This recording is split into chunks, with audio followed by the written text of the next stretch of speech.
nhớ rằng chụp không YouTube thế chụp không YouTube cái chụp tụ nữa hôm nọ cho tôi update cái đồ này sai tụi con này pop plug nữa pop plug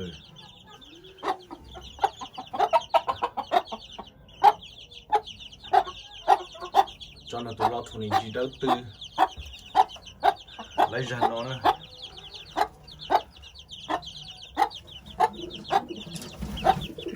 chúng mất trong nó cho nhà cho nó là khỏi đi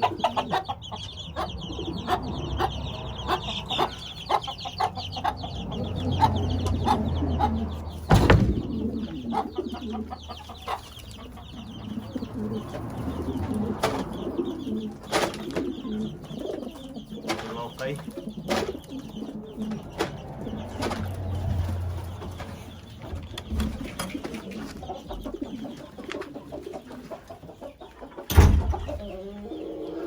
đây là Pama nè Pama nè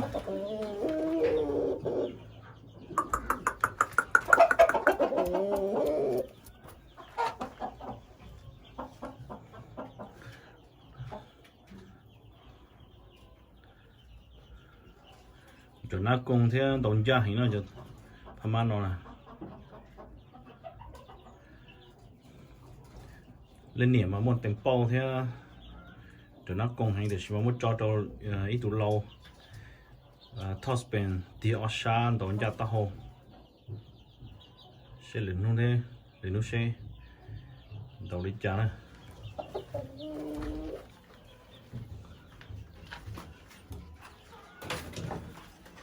giờ cho lên nhẹ chỉ là ngáp tê tê tê lỏ nó lên nhẹ nè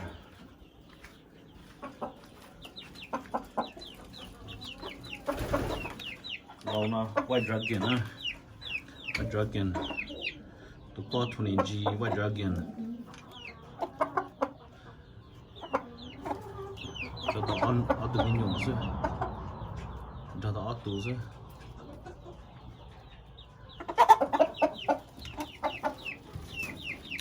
tụi con trồng nó lói trồng nó chung trâu đi theo chỉ mới chạy khu ở theo mình nhỏ xuống á, nó trong thì nó gì chịu mình nhỏ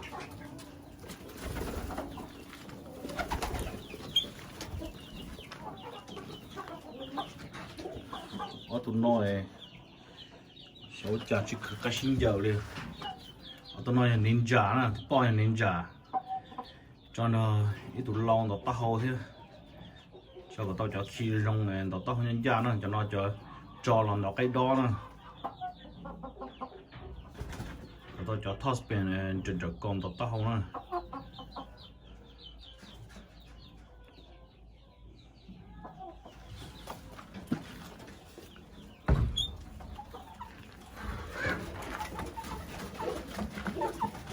nói cho tôi rất thì thôi chỉ tụi mình nhỏ đó nó chỉ mò chứ sắp lâu tôi giật tía thế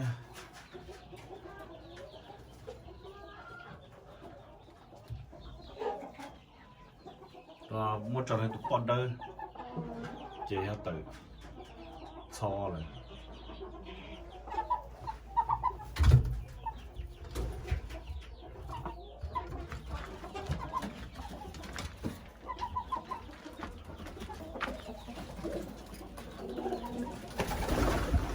nó tốt từ ta nữa tụi nó thắp lâu cái khát thun còn mọi trong đầu về son ở trong số về tôi trong đầu về tôi flip lâu rồi mới chuyện nó có flip lâu ta mà đặc ăn son gì xem đầu chả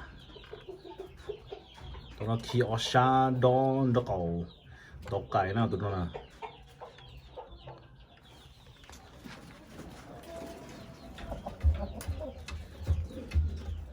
tụi họ nói hết tụi cây thì block o một trăm block o rồi cái này cho cái chung một cọc tờ á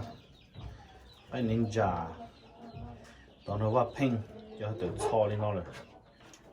khi nó rong nó làm khi nó rong như thế toàn tóc cổ nè khi nó rong toàn tóc cổ thì một block o là cái này chung một cọc tờ cái là cái lâu rồi ít xong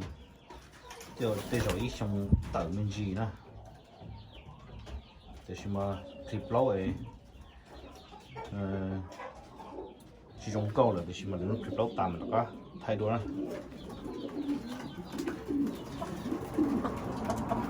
rồi pama thế nào pama ta tụi nó rồi nữa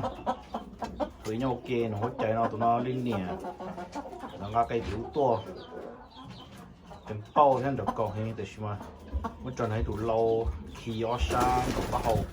cho phải cho pama để nhiều tham nghe chỉ mới cho được cái khi nó bắt đầu sử dụng cho còn nên từ có sử dụng rồi nè tụi nó mấy giờ tụi bắt đầu để xin tụi nó dùng bao giờ để tụi nó hết tụi nó tụi nó được thế nào tụi nó đi mới xỉa ở bên bờ nữa được cầu hình cho nó cùng nhá cho nó cùng hình đúng giờ to hồ nó có con dê nó to hồ nữa xỉa bên bờ đi chỉ là thịt chứ nó cái chọn món hồ mà bỏ hồ thì mới xỉa chứ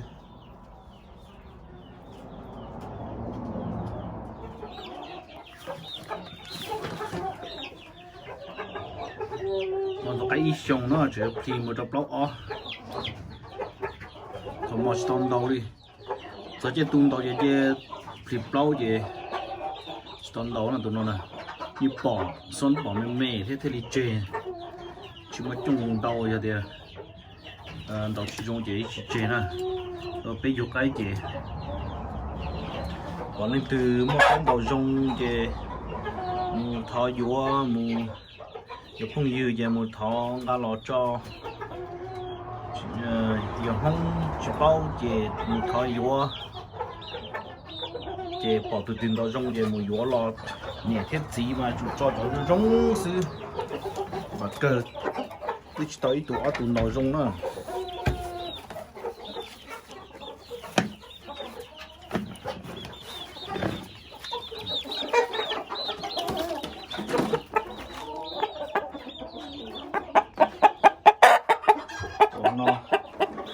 bị xe na tụi nó cho po chỉ po nó po ta này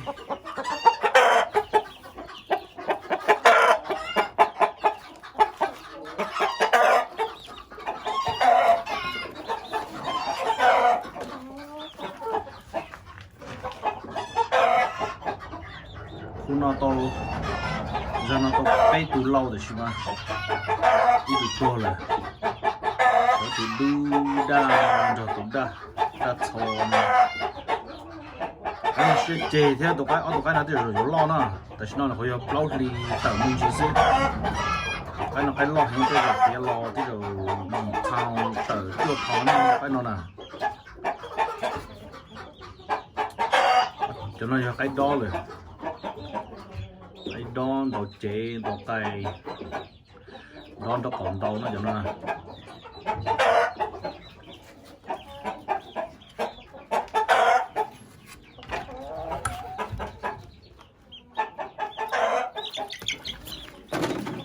nhiều cái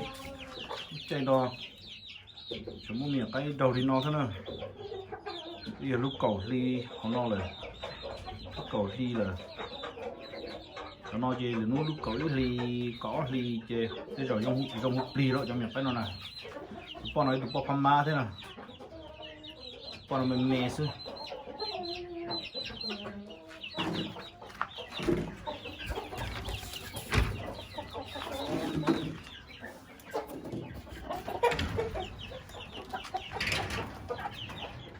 giờ nó ra nên giờ đất tơ cho nó tụi nó đỡ quay trở hiện nữa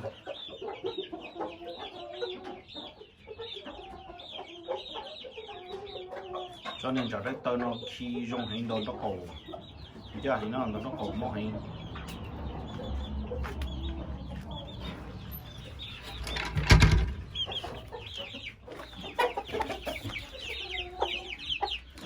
nó thăm má bạc cổi đó thăm má bạc cổi đó cầu thế đó nó cầu thế khi giờ thì suy sinh gì là chết nó còn đâu là giờ thì những xương gì nó to hơn nhân da nữa cho nó là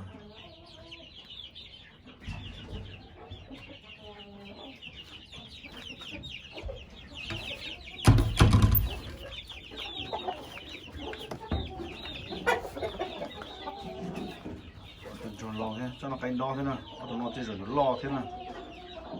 nó từ thòng thế nào nó canh nó này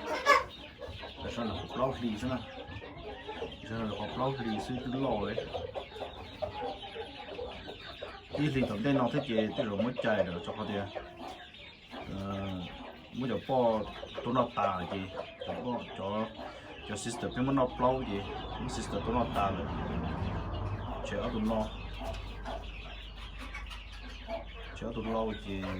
những thì tổng tên nó thì mới chạy tàu đi xung thì trong xuống nó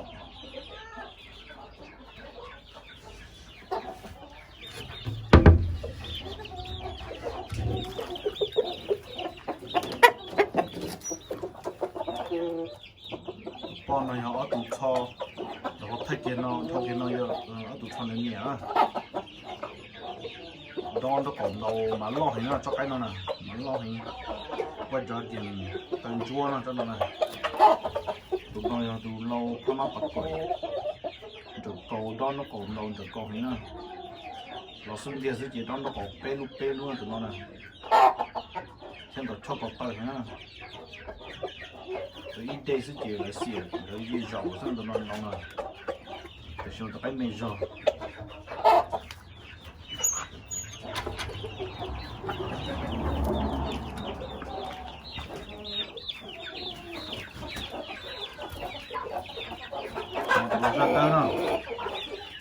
ra đâu qua cho kiện nó mà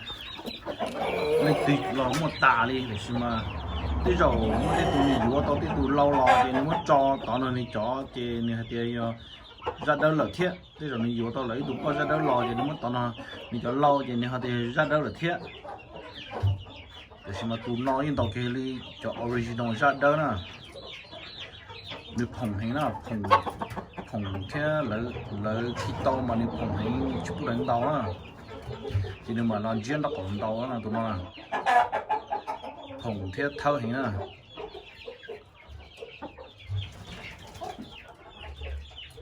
cho nó tụi con cho đây bị nó thế tao biết tụi mình